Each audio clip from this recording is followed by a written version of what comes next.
नागपूरच्या तहसील पोलीस ठाण्याच्या हद्दीत लुटेरी दुल्हन टोळीचा धक्कादायक प्रकार उघडकीस आला आहे। सीताबर्डी परिसरातील मंदिरात लग्न लावून देण्याच्या बहाण्याने एका व्यक्तीची फसवणूक करण्यात आली।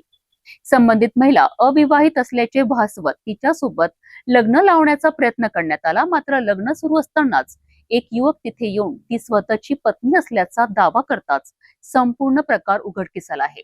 या प्रकरणी पोलिसांनी 4 ते 5 आरोपींना अटक केली असून इतर आरोपींचा शोध सुरू आहे। नागपूरच्या तहसील पोलीस ठाण्याच्या हद्दीत लुटेरी दुल्हन प्रकरणाचा पोलिसांनी पर्दाफाश केला आहे। सीताबर्डी मार्केट परिसरातील एका मंदिरात लग्न लावून देण्याच्या नावाखाली एका व्यक्तीची फसवणूक करण्यात आली आहे। आरोपींनी संबंधित महिला अविवाहित असल्याचे सांगत तिच्यासोबत विवाह लावून देण्यासाठी पैशांची मागणी केली, मात्र विवाह सुरू असतानाच एक युवक घटनास्थळी पोहोचला आणि संबंधित महिला ही स्वतःची पत्नी असल्याचा दावा केला। यानंतर संपूर्ण प्रकार उघडकीस आला आणि फसवणूक झाल्याचे स्पष्ट झालेत। या प्रकरणात पोलिसांनी 4 ते 5 आरोपींना अटक केली असून या टोळीने यापूर्वी अशा प्रकारे इतरांचीही फसवणूक केली आहे का याचा तपास सुरू आहे। या गुन्ह्यात आणखी कोणाचा सहभाग आहे याचाही शोध पोलिसांकडून घेतला जात आहे।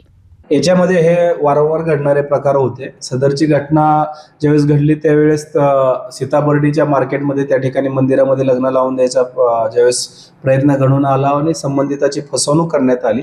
लग्न झालेलं असताना सुद्धा आरोपींनी लग्न झालेलं नाही किंवा त्याच्यासोबतच्या ज्या व्यक्ती होत्या त्यांनी सुद्धा संबंधित अविवाहित असून काही लोकांकडून पैसे घेऊन त्याला विवाह लावण्याचा प्रयत्न केला, पण त्या ठिकाणी काही एक युवक येऊन पुन्हा ही माझी बायको आहे आणि हे लग्न कसं तुम्ही करता, तर अशा अनुषंगाने गोंधळ घालून संबंधिताची फसवणूक केली। त्याच्या अंतर्गत आपण आरोपींना अटक केलेली आहे। इतर काही त्यांच्यावरती गुन्हे आहेत का, इतर कोणाची अशी फसवणूक झाली आहे का, या संदर्भात आपण PI आमचे तहसील तपास करत आहे।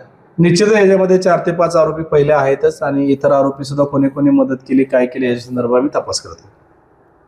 विवाहाच्या नावाखाली होणाऱ्या फसवणुकीच्या घटनांमध्ये वाढ होत असल्याने नागरिकांनी कोणताही विवाह निश्चित करण्यापूर्वी संबंधित व्यक्तीची आणि कुटुंबियांची संपूर्ण पडताळणी करणे अत्यंत आवश्यक आहे। या प्रकरणाचा पुढील तपास तहसील पोलीस करीत असून या प्रकरणातील प्रत्येक महत्त्वाची अपडेट आम्ही आपल्यापर्यंत पोहोचवत राहू।